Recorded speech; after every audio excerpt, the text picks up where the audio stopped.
통일선교 길래잡이 닥터 O 닥터 K의 진단과 처방.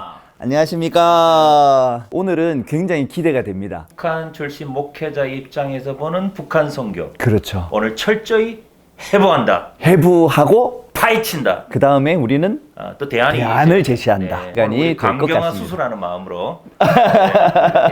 그러니까 이제는 간경화는 완전히 괜찮아지셨나요? 다 나았습니다. 아유, 참 다행입니다. 목사님의 간이 4개월밖에 못 산다고 하다가 이렇게 이제 건강하게 되신 것처럼 우리 한국교회 북한 선교도 건강하게 되는데 이 방송이 기여했으면 참 좋겠습니다. 그러면 간을 바꿔 치우듯이 우리 선교도 북한 선교도 싹 갈아 엎어야 되겠네요. 탈북민들이 탈북을 해가지고 제3국, 그러니까 뭐 중국이라든지 아니면 동남아라든지 이런 곳에 있으면서 양육을 받는 과정에서 이런 문제점들이 있다. 그런 부분을 한번 이야기를 해주신다고요? 예. 제가 중국으로 탈북한 다음에 어떻게 하나님 만나게 됐냐면요. 정말 돌멩이처럼 떠돌아다녔어요. 저는 거처할 데가 없어서. 그런데 한국 선교사님이 오셔서 자기하고 가재요. 가면 먹을 것도 공짜, 잠자는 것도 공짜, 옷도 공짜로 준대요. 근데 더 마음 들었던 건 안쪽으로 데려간다는, 그때는 연변지역에서 살았는데 연변지역은 정말 위험합니다. 안쪽에는 돈도 없고 인맥도 없어서 못 들어가는데 중국 대륙 깊은 데 가서 안전하게 거하게 해준다는 거예요. 그보다 더 좋은 조건은 없죠. 그래서 갔어요. 갔더니 정말 고급 아파트 하나 세내서 거기서 7, 8명이 살게 해주시고요. 먹을 거, 돼지고기 먹고 싶다 하면 돼지고기를 이만큼 먹는 거 원 없이 줬어요. 옷은요, 한국에서 날라왔어요. 한국 옷이고, 중국 사람들이 우리 볼 때면 한국 사람들이구나 이렇게 볼 정도로 잘 먹고 잘 입고, 그리고 성경 공부를 시키는데 통독이라는 방법으로 시켰어요. 물론 그때는 그 방법이 최선의 방법이었어요. 그 탈북민들은 막 몰려오지, 선교사는 없지. 근데 가르치긴 해야지. 근데 관리조차 안 되잖아요. 막 100명을 한 사람이 어떻게 관리합니까? 그것도 한 장소에서 보는 것도 아니고 다 비밀리에 여기저기 숨겨놓고 이렇게 해야 되는데, 그래서 그 통독장마다 이렇게 북한 사람 팀장 한 명씩 세워서 오디오로 이렇게 돌리는 거예요. 속독으로 막 돌리면 그걸 이렇게 듣고 또 새벽이면 기도하고 성경 말씀 암송하고 하는데, 100독, 한 1년이면 신약성경 100독, 구약성경 한 10독씩 읽어요. 그러면 우리는 하나님 믿으려고 간 사람들이 아니에요. 밥이 목적이잖아요. 근데 처음에 떡 봤는데 그때는 성경이라는 책을 처음 봤어요, 그때. 황당하기가 그지없는 거예요. 하나님이 달도 만들고 별도 만들고. 야, 이 20세기에 지금 이런 공부를 해야 되냐. 그리고 이렇게 새벽에 기도를 시키는데 믿지도 않는 사람이 기도 어떻게 합니까? 기도 안 하죠. 자죠. 그럼 못 자게 한다고 또 소리를 내서 기도하게 해요. 참 개상하게 했죠. 그러니까 뭐 의미도 없는 소리를 막 부르짖으면서 1시간씩 하고, 그렇게 한 100독을 하고 나니까 하나님이 안 믿겨요. 100독을 했는데도 제가 200독 했는데도 하나님 안 믿었어요. 왜 안 믿기냐면요. 읽어서 배우면 배울수록 이해가 되면 될수록 더 안 믿기는 거예요. 또 믿을 수가 없는 거예요. 왜 그러냐. 북한에서 우리는 김일성주의 주체 사상을 배웠단 말이죠. 근데 성경을 배워보니까 이름만 다르고 똑같아요. 뭐, 그냥 다 단어만 바꿔버리면 다를 게 전혀 없어요. 그래서 어떤 목사님들은 우리한테 이렇게 설명하더라고요. 너희가 배웠던 김일성 주체사상하고 똑같아. 그러니까 더 잘 믿을 수 있지 않느냐. 근데 그건 진짜 북한 사람 모르고 하는 말이에요. 그래서 절대로 안 믿어요. 왜냐? 그 주체사상에 우리는 혹독하게 쏘갔다고 생각하는 사람들이에요. 그것 때문에 가족이 해체됐고, 가족이 굶어 죽고, 내가 팔려왔고, 이런 사람들인데, 이름만 바꿔서 또 믿으라? 가능할까요? 믿으면 바보죠, 그거. 그러니까 안 안 믿을 수밖에 없어요, 그거는. 근데 또 통독장에 있으니까 안 믿을 수도 없어요, 또. 믿는 체 해야 된다. 해야 되는. 그렇죠. 그러니까 우리는 시간이 지날수록 뭐만 잘 배우냐면요. 믿는 척하는 훈련만 달인이 되어가는 거예요. 기도를 하는데 눈물 좔좔 흘리면서 기도를 해요. 그리고 성경 시편 다 암송해요. 왜 그래야 하냐면 남조선 목사님들이 오면 그런 사람들만 이뻐하니까. 그런 사람들만 용돈도 주고 좋은 옷도 주고 맛있는 것도 가서 먹여주고 이러니까 계산하죠. 인간적으로. 야, 우리 잘 믿는 사람은 잘하면 맨날 말하면 너희들은 하나님의 일꾼이 돼야 돼 하면 한국 데려가서 신학 공부 시키겠구나. 잘 믿으면. 그러니까 연기력이 저도 잘했어요. 눈물 흘리면서 막 이렇게 기도하고. 근데 남조선 목사님들은 모르는 거예요. 안 믿는다고 생각하는 거예요. 이거를. 그러니까 그분들은 기쁘죠.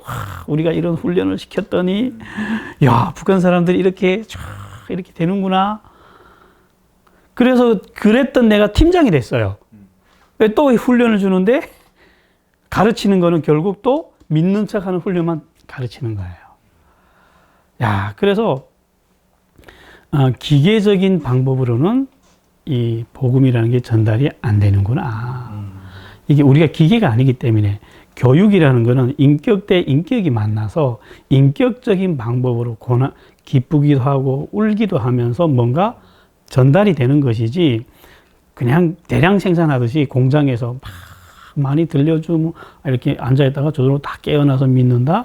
그런 일은 잘 안 일어나는 것 같아요. 그래서 저는 어떻게 믿었냐면요. 저는 거기서 하나님을 인격적으로 만나게 된 계기가 있어요. 한 번은 선교사님이 사택을 가야만 하는 상황이 왔어요. 우리는 다른 사역장 위치도 비밀이었어요. 그래 한 사람이 잡히면 그 사역장에서 끝나야 되거든요. 근데 제일 특급 비밀이 선교사님 사택이죠. 이건 누구도 알아서는 안 되는데 권사님이 가스레인지가 고장난 거예요. 권사님이 중국말을 압니까? 뭐 압니까? 그러니까 밥은 못 해 먹겠지 하니까 제가 거기서 기계를 좀 다루러 온 사람이니까 좀 도와줘 이렇게 된 거예요. 그래서 갔는데 처음 선교사님 사택이라는 걸 들어가 봤어요. 상상을 궁전 같은 집을 상상하며 갔어요. 왜? 선교사님 돈 많잖아요. 100명씩 먹여 살리니까 맨날 팀장 회의하면 돈 이만큼이 들고 와요. 쫙 나눠주면서 사역하라고. 그러니까 야, 저 사람은 엄청 잘 살 거야. 갔더니 장판이 없었어요, 집에. 이 아기 맞추는 스티로폼 있잖아요. 그거 한 절반쯤 깔아놓고 한국에서 요만한 애들이 4명이 와서 학교도 못 가고 추워서 난방도 안 하고 담요 같은 거 뒤집어 쓰고 한국에 가서 책들을 앉아 읽으면서 놀더라고요. 저는 춥다는데 충격을 받았어요, 그 집이.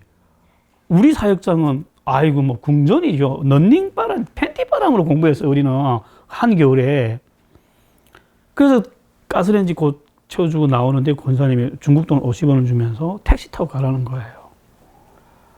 저희 알아요. 사역장 운영해봐서 50원이면 한 달을 질질 끓게 살아요, 그때. 근데 자기네는 난방을 안 하면서 우리한테는 이렇게 하는 그 모습을 보면서 택시를 타고 오는데 너무 부끄러운 거예요. 내 모습이. 야, 참, 저 사람들이 우리에게 하나님을 전해주겠다고 하면서 저 사람들이 얼마나 큰 고난을 겪고 있는지를 보고 나니까 우리가 얼마나 큰 사랑을 받고 있는지를 거기서 느낀 거예요. 그러니까 제 마음이 열린 순간은 그 사랑을 경험했을 때 열려버린 거예요. 그리고 제가 돌아가서 동독반에 가서 하나님을 인격적으로 만났어요. 그때 펑펑 울면서 하나님을 영접하고 받아들이고 제가 믿은 다음에 성경을 가르치기 시작하니까 그 다음에 제가 가르치는 학생들도 믿는 척 하던 사람들이 진짜로 믿는 거예요. 제가 워낙 믿는 척 하는 걸 잘했던 사람이기 때문에 연기하는 것과 연기 안 하는 걸 보면 알아요. 눈이 반짝거리면서 기쁨의 미소 안 쏘가요. 근데 설교하는데 울어요. 숨어서 울어요. 창피하니까 화장실 도망가서 울어요. 그런 건 연기가 아니거든요. 그런 걸 보면서 아, 쟤도 진짜로 믿는구나. 이 하느님 사랑을 진짜 마음으로 받아들이는구나.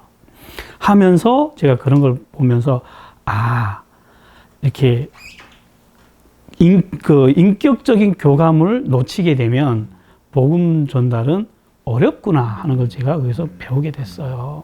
이 부분이 상당히 이제 중요하고 사실 우리 닥터 오케이에서 좀 계속 반복적으로 이야기가 되고 있긴 하지만 그럼에도 불구하고 우리가 이 북한 선교라고 하는 현장 속에서 이 이야기를 또 대입하기가 좀 어려운 부분들도 많이 있는 것 같거든요. 네. 우리 닥터 K께서는 그러면 이 상황에서 앞으로 그러면 우리 교회, 한국 교회가 이런 이야기들을 듣고 어떤 방향으로 좀 바꿔 나갔으면 좋겠다. 그런 제안을 혹시 해주실 수 있다면요? 예, 지금 그 말씀하신 것처럼 결국에는 관계가 정말 중요하다. 예. 그런데 우리 북한 분들이 뭐 하나님에 대해서 알 수 있는 기회가 있나요? 그러니까 이 하나님을 믿는 거는 그냥 철학과 사상과 이런 것이 아니고 관계거든요. 그렇죠. 그러니까 하나님 믿는 건 보이지 않는 하나님과 관계를 맺어야 되는데 이 관계를 맺기 위해서는 사실은 하나님 믿는 사람과의 관계가 먼저 맺어져야 예.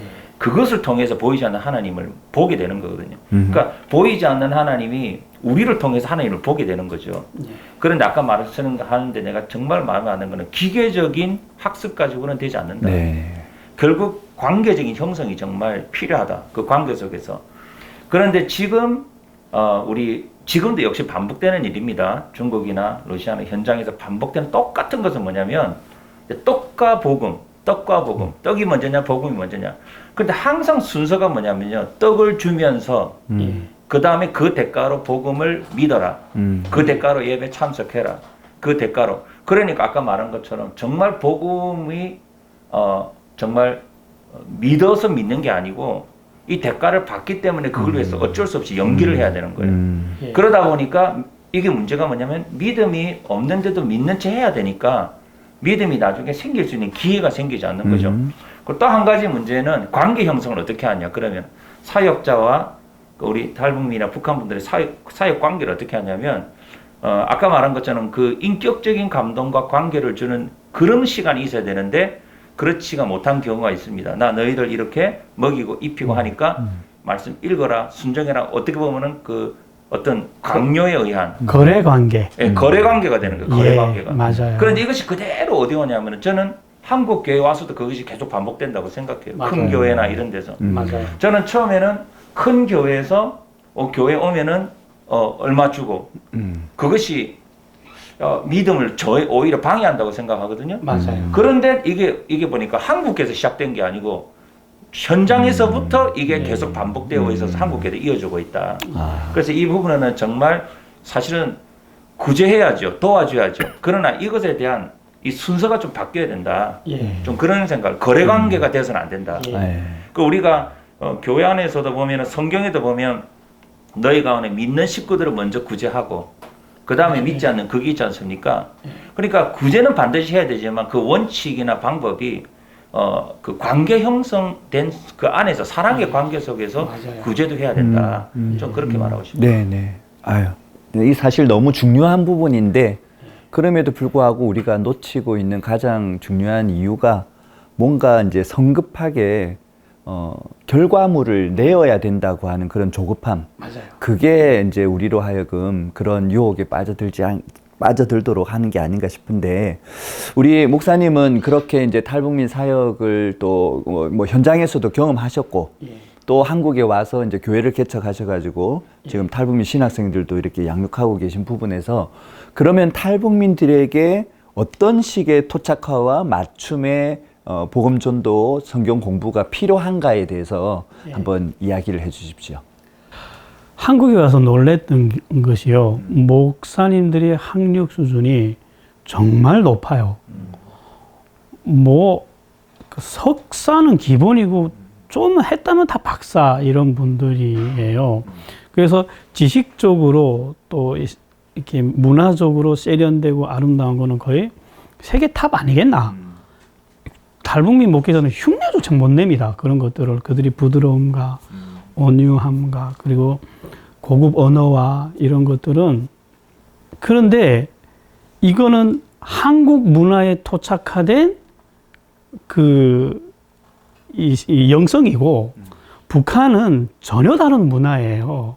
전혀 다른 문화이기 때문에 그것이 한국에서 세련됐고 한국에서 통한다 해서 북한 사람들한테 안 통합니다.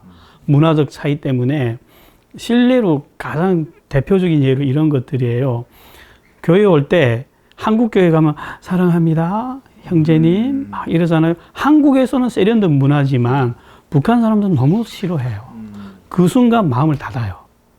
북한 사람들은. 북한 사람들이 원하는 건 거칠지만 진솔한 단어들. 그리고 한국 교회 가면 칭찬들을 많이 하는데 북한 사람들이 원하는 건 욕이거든요. 꾸중이거든요. 이렇게, 그리고 좀 거칠어 보이지만 진정성이 있는 것들. 이런 것들을 다 이렇게 문화적 코드가 달라요. 그래서 저는, 이 한국교회 목사님들이 정말 탁월한 설교를 하고, 탁월한 그 영성을 가지고 접근을 해도 북한 사람들이 안 먹히는 이유가 문화적 차이에 있음을 발견을 했고, 그래서 저는 앞으로 북한 선교를 하려면 반드시 북한 사람들에게 맞는 교재가 따로 있어야 된다고 저는 판단을 했어요. 교재가 따로 있어야 된다. 교재가 따로, 그러니까 말씀부터 교재가 따로 있어야 된다고 생각해서 10년 전부터 제가 탈북민들을 위한 성경 강의안을 따로 쓰기 시작했어요. 그걸 창세기부터 계시록까지 다 쓰는데 한 10년 걸렸어요. 저는 홀로 외롭게 이것이 언젠가는 필요할 거야 이렇게 생각하고 전도사 때부터 신대원 때부터 이거를 써서 이제는 마무리해서 한번 사용을 해봐야 되잖아요. 사용을 했더니 먹히는 거예요.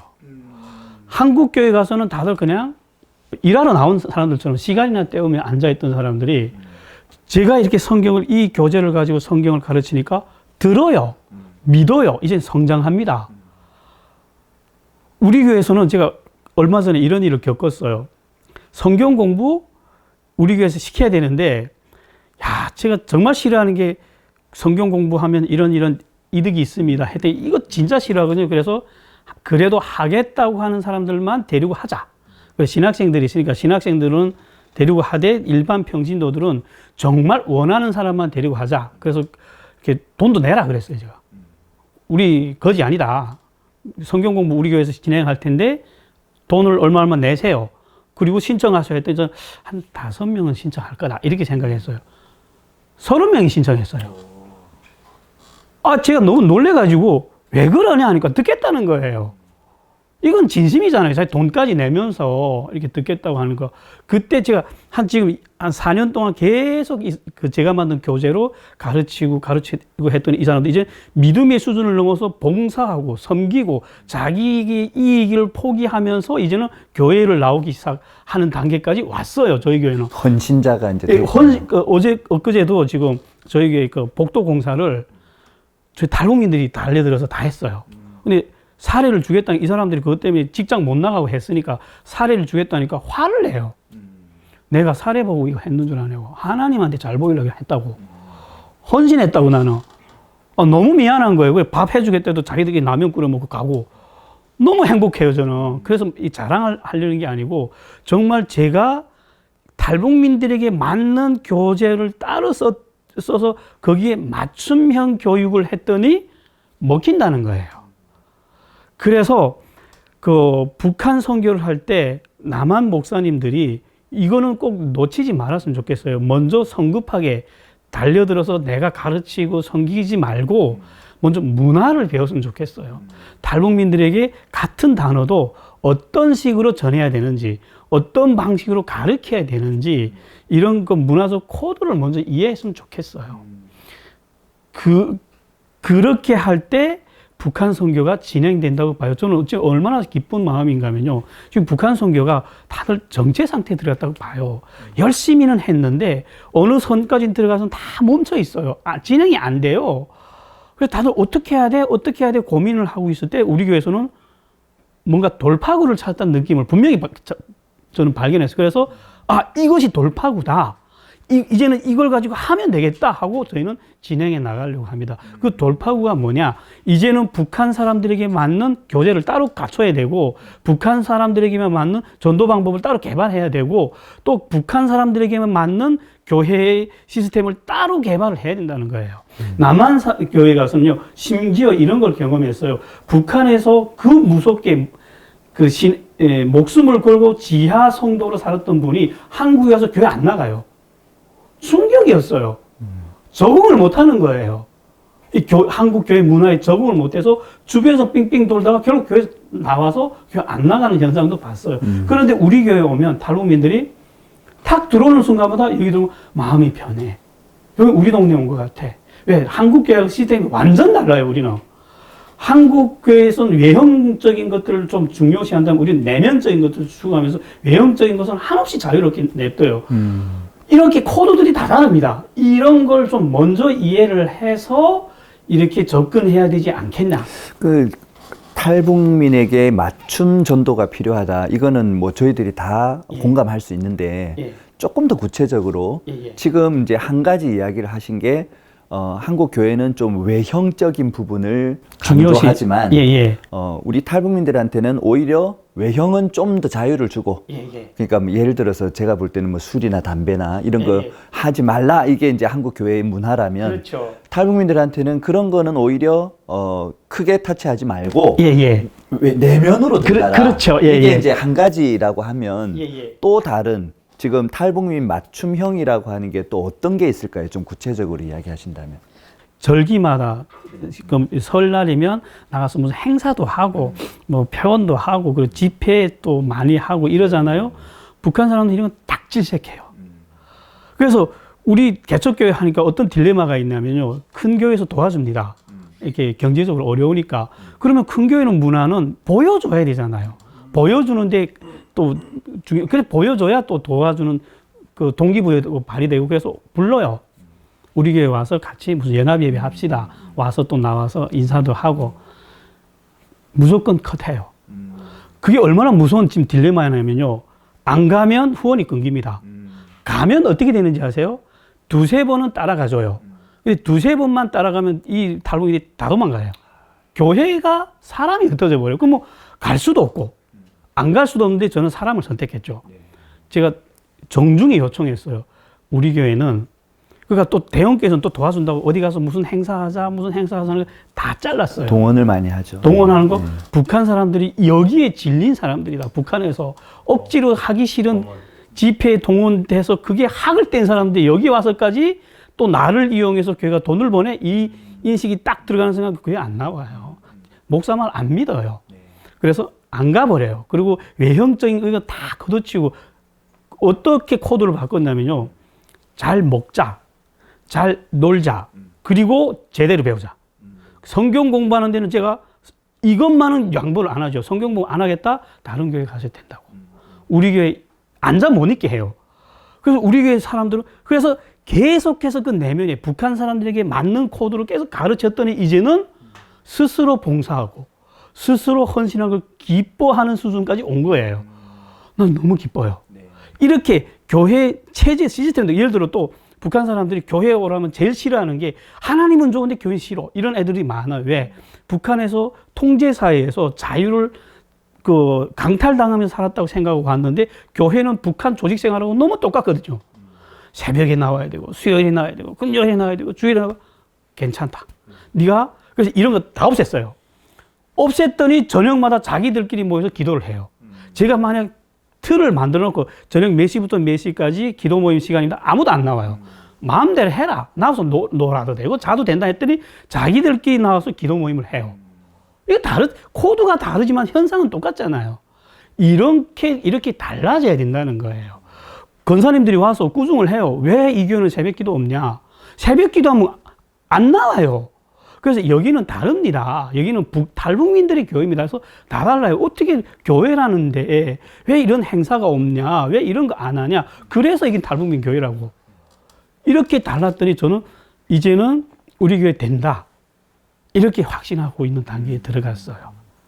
그러니까 우리 한국 교회의 입장에서 봤을 때는 이게 뭐 새벽 기도도 안 하고 뭐 보면 술 마시고 교회 와 있고 막 술은 안 마셔요. 아닌가요? 그러니까 집에 가서 마시는 건 터치 안 하는데 교회에 오고 교회에서 가끔씩 놀러 가요. 그때는 그러니까 북한 사람들도요 지켜줄 건 지켜줍니다. 목사 앞에서는 술 안 마시고 담배 피워도 목사 앞에서는 담배는 안 피우는데 그런데 저는 그걸 또 오면 술 냄새 나고 담배 냄새 나지만 그거 가지고 한마디도 안 했어요, 저는. 그게 중요한 게 아니라 예수 믿는 게 우리는 먼저다. 그럼 하나님이 터치하면 꼭 끊겠죠. 이게 굉장히 중요한 포인트에 대해서 이제 이야기를 해주셨습니다. 탈북민 맞춤형 전도를 하기 위해서는 외형적인 어떤 신앙의 어떤 모습이 아니라 예. 내면에 정말로 살아계신 하나님이 그들이 만나질 수 있도록 그렇게 바꾸어가는 것. 그러면서도 말씀에 대한 우선순위. 예. 이거는 놓치지 않는다. 예, 그 부분이 굉장히 중요할 것 같고요. 실제로 그 선교 전략에 있어서 그 뭐냐면 교회의 토착화, 복음의 상황화라는 게 있거든요. 네. 그 뭐냐면 그 상황에 컨텍스트에 맞아야 된다. 그 말이 뭐예요? 본질은 이때 옷이 달라져야 되거든요. 옷은 뭐냐면 거기에 맞는 옷을 입어야 되는 거예요. 그게 이제 선교 그거에서 이제 복음의 상황화, 그 다음에 이제 교회의 토착화. 근데 그게 사실은 우리 북한도 뭐로 봐야 되냐면은 선교의 미전도 종족과 같은 우리가 언어가 같다고 생각하니까 다를 게 없다라고 생각하지만 사실은 그렇지 않거든요. 그렇죠. 예, 전혀 다르거든요. 근데 그 전혀 다르기 위해서는 우리가 가지고 있는 문화적 코드를 내려놔야 되는 거죠. 근데 그 예수님도 성육신이라는 게 뭐냐면 우리가 하나님 이해할 수 없잖아요. 근데 하나님이 사람이 되셔서 다시 말하면 상황화, 토착화를 한 거거든요. 그렇죠. 우리 수준에 맞춰서 우리 맞아요. 문화 속으로 들어왔거든요. 그렇죠. 이제 그것을 해야 되는데 저도 그 우리 현장에서 지난 몇 년 동안 10여 년 동안 여러 교재를 써봤어요. 한국 교재를 써봤는데 너무나 우리 문화의 코드가 강한 거예요. 그렇죠. 제가 예전에 어떤 한 교재를 썼는데 첫 장부터 막혀요. 왜냐? 첫 장에 뭐가 나오냐면 그 복음의 구원에 대해서 이야기를 하면서 그 뭐냐면은 여권의 비자 받는 이야기를 하는 거야. 근데 이 북한 사람이 여권의 비자가 뭔지를 그건 다른 이해를 할 수 이해 없고 못해요. 그거. 받아들일 수도 예. 없고 자기들은 지금 신분이 없는 상황인데 그렇죠. 그러니까요 이게 쉬운 비유가 아니고 이걸 설명을 해야 되는 거예요. 계속 그래서 알아듣지를 못하는 거죠. 난해하죠. 그래서 나중에 그 책을 제가 제꼈어요. 야 이거 안 되겠다. 그의 여러 교재를 좋다는 걸 써봤는데 이게 안 맞는 거예요. 문화 코드가 안 맞는 거예요. 그들이 살아왔던 사회와 경험과 안 맞는 거예요. 그래서 이제 저희도 그런 고민을 하면서 북한의 그 문화적 그런 코드에 맞는 교재가 필요하다. 그래서 저희들도 지난 1년 동안 교재를 개발하는 그걸 했었거든요. 예, 하면서 해봤는데, 근데 저희 말고도 이런 이제 여러 가지 시도를 하는 데가 있는 걸 봤어요. 그래서 이제, 저희도 사실은 이제 그걸 1단계를 하면서 공청회 제가 이제 좀 김성근 목사님을 적극 추천해가지고, 우리 아무 연락이 갔는지 모르겠는데, 네, 그렇게 했는데, 사실은 그래서 그런 이제는 탈북민에 의한, 탈북민 목회자 이런 거에 의한 우리보다 더 거기서 왔으니까 잘 알잖아요.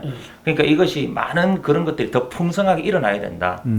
이런 생각을 하게 됩니다. 네. 그러면 또 한 가지가 우리 탈북민들이 이제 뭐 이렇게 신앙을 가지고 신학교를 또 많이 가잖아요. 그러면 우리 탈북민 신학생들도 지금 많이 양육하고 계신 걸로 알고 있는데 우리 한국 교회의 탈북민 신학생들이 신학대학교 혹은 대학원을 가서 배우는 과정에서 이런 부분은 좀 요렇게 바뀌었으면 좋겠다. 그런 아쉬운 점이 있다면 어떤 게 있을까요? 제가 저는 중국에서 성경을 배우고 온 사람이에요. 그러니까 한 300독을 하면서 이미 성경에 대해서는 좀 많이 배우고 한국에 와서 신대원으로 갔기 때문에 큰 문제 없었어요, 저는. 그런데 그런 과정 없이 신학대학원에 학교 가시는 분들이 좀 많습니다. 근데 이런 분들의 특징은 은혜를 받아서 가는 거예요. 눈물 펑펑 흘리면서 하나님을 위해서 헌신할 때 가는데 충격적인 건 신학대학교나 신학대학원에서 성경을 배울 수 있는 기회조차 없어요. 안 가르칩니다. 왜? 그건 다 이미 배운 사람들이 있다고 생각을 하니까. 배운 사람들이 들어오는 데잖아요. 그래서 들어가는 시험 자체가 성경 시험을 치고 들어가잖아요. 그리고 성경은 이미 졸업했고, 그 다음에 그 나머지 목회에 관한 지식들, 신학적인 지식들을 갖춰주는 것이 신학대학교들이기 때문에 이들이 거기 가서 공부는 잘해요. 노력도 열심히 하고 머리들은 좋아서. 그래서 그런 건 성적 받아서 졸업을 해서 목사가 되는 데까지 큰 어려움이 없습니다. 또 탈북민이 이렇게 신학을 해서 전도사 한다고 다 도와주려는 분위기가 크잖아요. 그래서 목사가 되는 데까지 큰 문제 없는데 어디서부터 문제가 생기냐. 목회 현장 들어가서 강대상에서 떡 서면, 그리고 목회를 하려면 성경적 지식과 영성을 반드시 필요로 하잖아요. 신학 가지고 목회를 하는 건 아니잖아요. 그러면 설교를 못 하는 거예요. 그리고 사람들한테 접근할 때 그 말씀에서 우러나오는 어떤 영성들이 필요한데 그쪽은 전혀 못 해봤단 말이에요. 그냥 뜨거운 마음 하나로 가서 지식만 잔뜩 배워가지고 나왔기 때문에, 그러니까 목회 현장에 너무 어려워하는 거예요. 그러다가 제가 안타까웠던 게, 이제 이 분위기가 그냥 내버려 둔다면 이제 북한 문이 열리면 이분들이 들어가서 또 교회들을 하실 거예요. 그러면 성경이 없는 상황에서 북한 교회들이 일어날 거예요. 이건 너무 재앙이에요. 이건 제가 볼 때는. 그 미래는 불보듯 뻔하잖아요. 성경 없는, 성경이 기초가 튼튼히 안 된 상태에서 교회가 커지면 그거는 좀 상상하기 싫습니다, 저는. 그래서 이렇게 성경이 탄탄하게 갖춰졌을 때, 교회를 했을 때 얼마나 아름다운 역사들이 일어나는지 경험했고 또 되고 하는 것을 봤기 때문에 저는 가르치려고 했어요. 신학을 가도 성경 모르고 가면 위험해진다. 그래서 성경을 갖춰라 했더니 우리 교회 애들은 성경 갖추고 가는데 밖에 있던 신학생들이 이걸 알아요. 그리고 우리 교회 막 뛰어들어와요. 올해도 지금 3명, 이미 있던 신학생들과 4명이 뛰어들어와서 또 한 팀 만들어서 하는데, 이외에도 한 5-6명이 또 들어오겠다고 나도 좀 학교 하는데 못 받아요. 제가 한 사람이 가르칠 수 있는 역량이 한계가 있기 때문에. 이건 뭘 말하냐면 탈북민들이 이미 이걸, 탈북민 신학생들이 이걸 알고 있다는 말이에요. 신학교 가도 성경 안 갖추면 어렵다는 걸.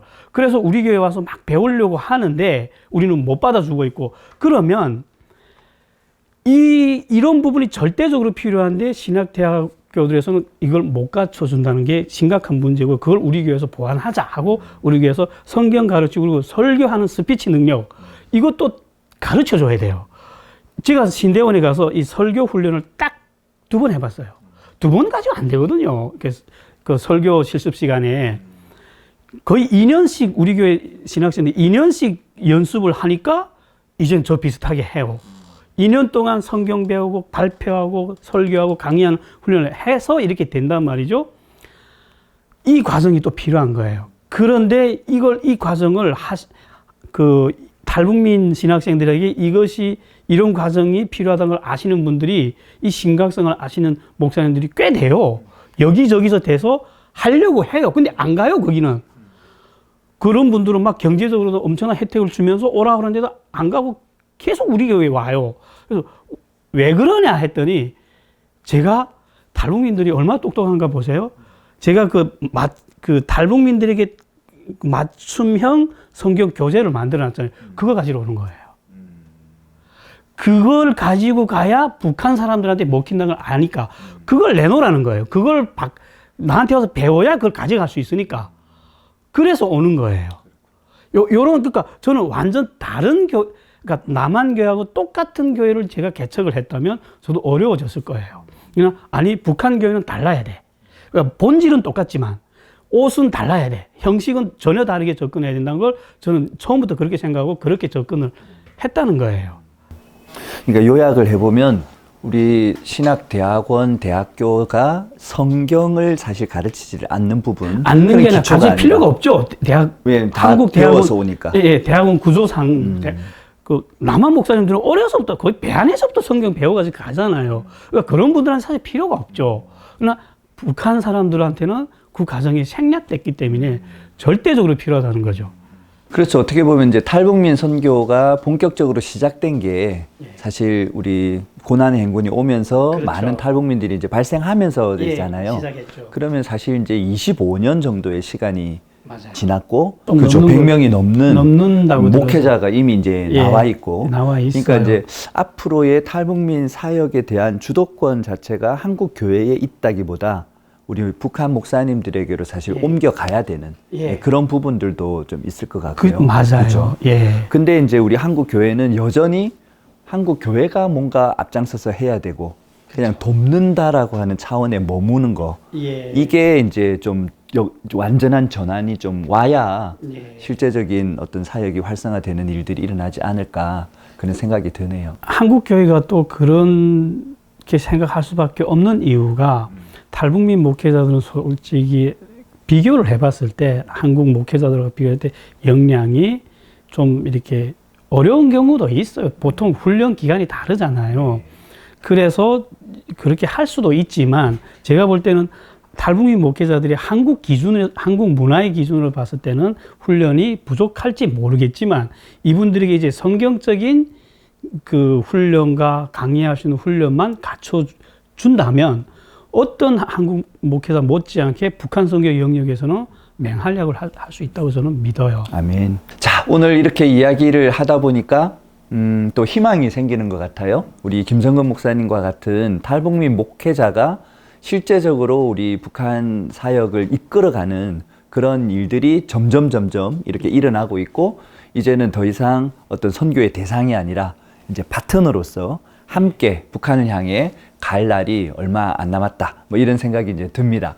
그래서 이제 다음 시간에는요, 우리가 북한의 변화를 지금 상황에서는 정말 너무 답답한 모습들이 많은데 북한의 변화와 진짜 평화적인 복음 통일이 어떻게 올 수 있을까에 대해서 한번 깊이 있게 나누어 보는 시간으로 진행하도록 하겠습니다. 통일선교 길라잡이 닥터 O 닥터 K의 진단과 처방, 다음 주를 기대해 주십시오.